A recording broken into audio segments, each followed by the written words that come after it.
Gavin English, thank you very much for joining us. End of the conference now. What do you think the main lessons are that we've learned over the couple of days we've been here? Well, I think there are too many lessons to cover in this spot, in actual fact, because there's an awful lot to come out of this conference. Some I just covered a little bit towards the end there, because there's things which are there year to year, and the strategies as businesses that we put in place actually deal with them quite effectively. We need to upgrade them and tweak them to deal with those, but there are always some new things and new changes, new developments, clearly termed as disruptors throughout this conference.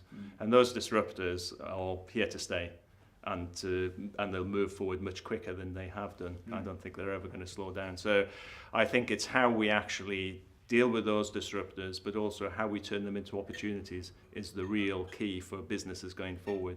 And I think there are some fantastic opportunities there. What we have to be is quick on our feet and make the most of them, position ourselves to do that, and then make sure we implement it to gain the benefits. So how do you think ACE in 2016 can position itself as an organisation able to do that? What do you want to see it doing for the next year? Okay, so I mean, I think a lot of the things that came out of this is some of the disruptors are, I think somebody put it as things that you don't know until they happen, and there's always going to be disruptors like that. There are disruptors that are in motion now, we can deal with, we can address, and we can benefit from.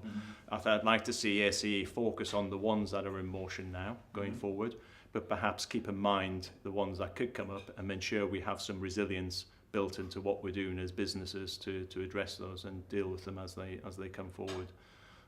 We've heard a lot about the geopolitical disruptors from Richard today, in actual fact, which I find fascinating. I mean, there's some of those things we can't control, and as businesses we have to protect against them, and some of those are quite serious, quite clearly, in terms of security issues or health and safety issues, or things like fraud and corruption. And some of the places we can deal with the fraud and corruption part of it through our own internal measures that we put in place.